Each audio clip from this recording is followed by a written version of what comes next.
Baiklah, perkenalkan nama saya Sony Fitri Nababan, NIM A1C1 19097 dari kelas reguler B, Pendidikan Kimia FKIP Universitas Jambi. Di sini saya bertujuan membuat video ini adalah untuk memenuhi UTS Praktikum Kimia Organik 1. Jadi di sini saya ingin menjawab permasalahan yang diberikan dosen pengampu kepada saya, yang dimana permasalahan yang pertama itu bagian A adalah bagaimana Anda dapat berhasil mengidentifikasi unsur-unsur organik seperti karbon, oksigen maupun nitrogen. Jadi cara saya melihat keberhasilan dari mengidentifikasi adanya unsur tersebut dilihat dari hasil uji coba atau hasil praktikum percobaan yang dilakukan itu menghasilkan perubahan atau tidak, dimana hasil perubahannya itu nantinya akan mendeteksi apakah itu mengandung unsur apa tidak.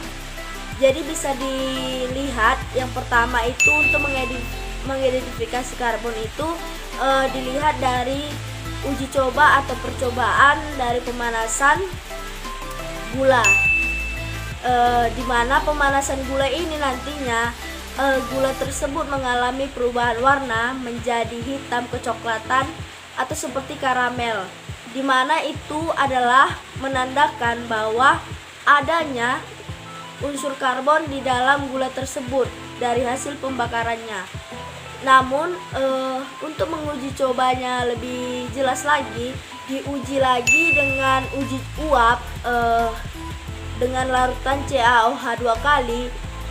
Di situ nanti dari pemanasan gula tersebut, uapnya itu akan dimasukkan ke dalam tabung reaksi CaOH 2 kali itu tuh mengalami perubahan warna menjadi keruh, yang menandakan bahwa itu terdeteksi atau mengandung dari unsur karbon. Selanjutnya untuk mengidentifikasi oksigen itu dari percobaan pemanasan gula tersebut, di mana dari uji uapnya itu nanti muncul atau terdapat uap-uap air dari sekitaran dinding tabung reaksi tersebut, di mana itu menandakan bahwa adanya oksigen yang terdapat di dalam tabung uap air tabung reaksi tersebut.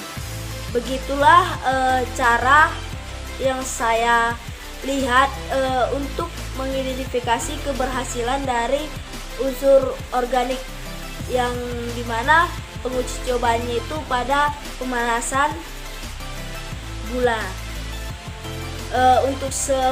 Untuk penjelasan selanjutnya itu bisa dilihat pada video berikut ini. Api dimasukkan kurang lebih 2 gram gula pasir, kemudian dipanaskan.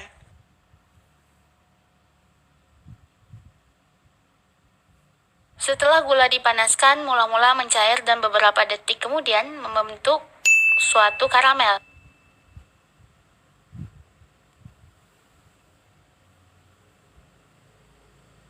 Untuk menentukan adanya unsur karbon dan hidrogen, maka dilakukan uji uap menggunakan CaOH 2 kali.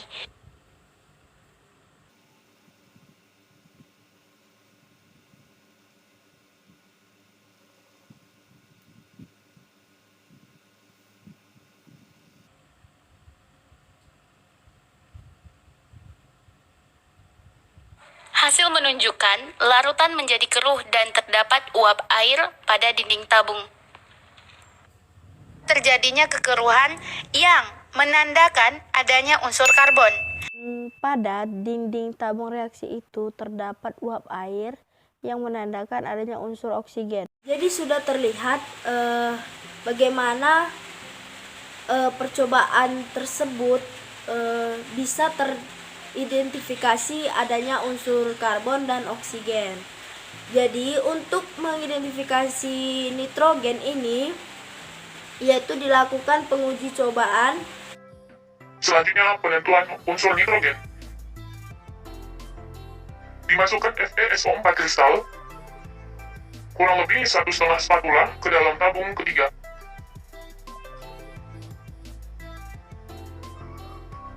Kemudian dipanaskan di atas penanas air hingga mendidih.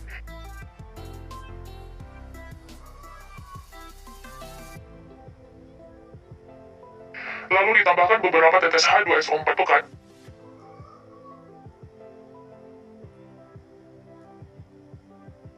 Dan dipanaskan kembali.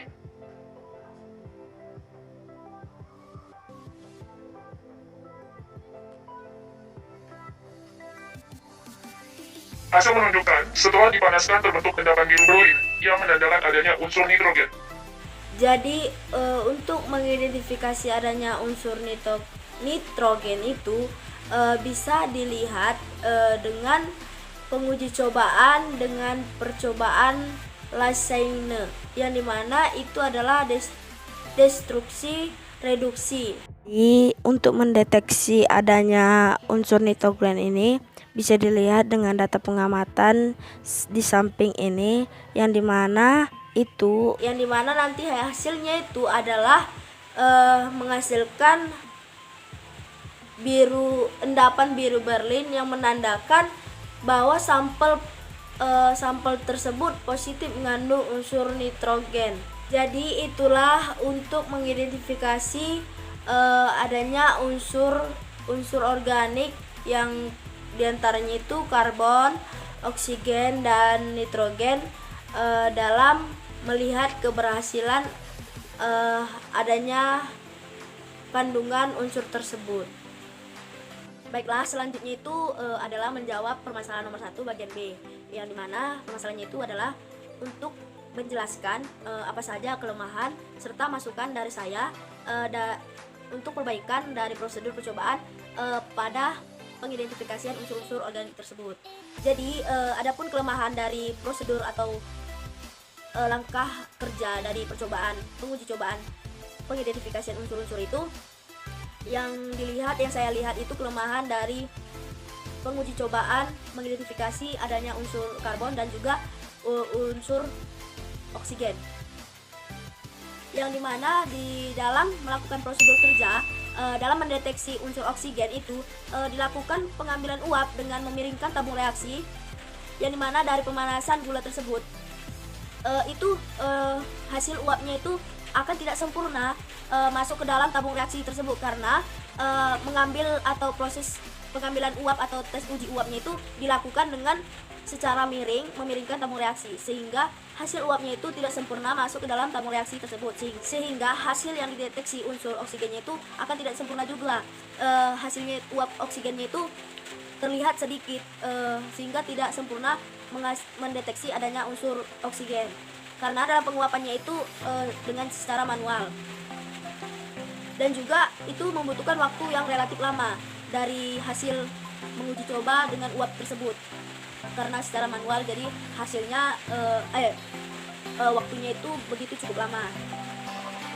Adapun masukan yang bisa saya sampaikan itu dari kelemahan sebelumnya itu sebaiknya dilakukan prosedur dengan bantuan alat tambahan yang bagus, yang dimana nantinya itu saat proses penguji cobaan dalam mengidentifikasi unsur oksigen itu dapat diperoleh hasil yang lebih sempurna dari hasil uap tersebut, dan dimana uapnya itu akan langsung ditampung ke atas.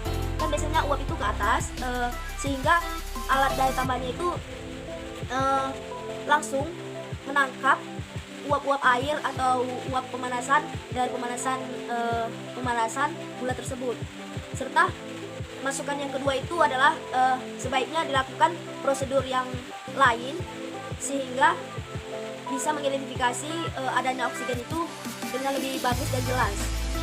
Misalnya dilakukan prosedur tambahan atau prosedur yang menyerupai atau prosedur yang mirip dengan fungsi untuk mengidentifikasi adanya unsur oksigen tersebut.